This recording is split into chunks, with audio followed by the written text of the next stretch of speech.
ನೀವಿಂದ ಬನ್ನಿ ಮೇಡಮ್, ಸ್ವಲ್ಪ ಹಿಂದೆ ಹೋಗಿ.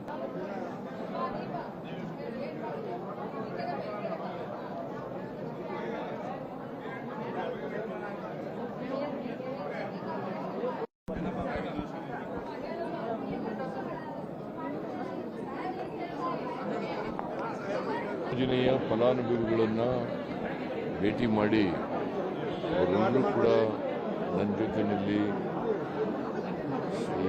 ನಮ್ಮ ಮಹಿಳಾ ಮತ್ತು ಮಕ್ಕಳ ಕಲ್ಯಾಣ ಸಚಿವೆಯಾದಂಥ ಲಕ್ಷ್ಮಿ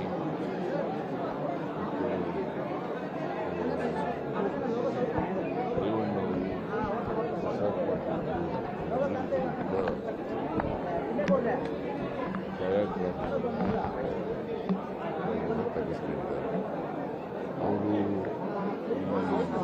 ಗೃಹಲಕ್ಷ್ಮಿ ಯೋಜನೆಯಿಂದ ಆಗಿರ್ತಕ್ಕಂಥ ಲಾಭವನ್ನು ಅವರಿಗೆ ಅವರ ಜೀವನದಲ್ಲಿ ಬದುಕಲಾಗಿರ್ತಕ್ಕಂಥ ಲಾಭವನ್ನು ಸುಮಾರು ಜನ ಹೆಣ್ಮಕ್ಳುಗಳು ಅದರಿಂದ ನಮಗೆ ಲಾಭ ಆಗಿದೆ. ನಮಗೆ ಬದುಕಿನಲ್ಲಿ ಹೊಸ ಚೈತನ್ಯವನ್ನು ತುಂಬಿದೆ.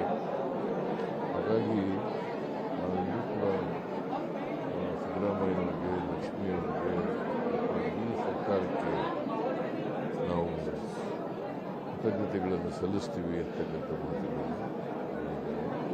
ಯಾಕೆಂದರೆ BJPಯವರು ಒಂದು ಆರೋಪ ಮಾಡ್ತಾ ಇದ್ರು, ಇದರಿಂದ ಗೃಹಲಕ್ಷ್ಮಿ ಯೋಜನೆ ಕೊಟ್ಟು ಅತ್ತೆ ಸೊಸೆಗೆ ಜಗಳ ತಂದಾಕ್ತಾರೆ ಅಂತಕ್ಕಂಥ. ಮತ್ತು ಈಗ ಬಹಳ ಜನ ಅತ್ತೆ ಸೊಸೆಯೇ ಬಂದಿದ್ದಾರೆ. ಅವರು ಎಲ್ಲರೂ ಕೂಡ ಹೇಳ್ತಾರೆ, ಲಾಭ ಆಗಿದೆ, ಒಟ್ಟಿಗೆ ಸೇರ್ಕೊಂಡು ನಾವು ಇದರ ಲಾಭವನ್ನು ಪಡಿತಾ ಇದ್ದೀವಿ ಅಂತಕ್ಕಂಥ ಮಾತುಗಳನ್ನು ಅದರಿಂದ ನನಗೆ ಒಂದು ರೀತಿ ತೃಪ್ತಿಯಾಗಿದೆ. ಇಂಥ ಕಾರ್ಯಕ್ರಮ ಮಾಡಿ ವಿಶೇಷವಾಗಿ ಮಹಿಳೆಯರು ಅವರು ಆರ್ಥಿಕವಾಗಿ ಸಾಮಾಜಿಕವಾಗಿ ಸಬಲರಾಗ್ತಾ ಇರ್ತಕ್ಕಂಥದ್ದು ಭಾಳ ಸಂತೋಷದ ವಿಚಾರ.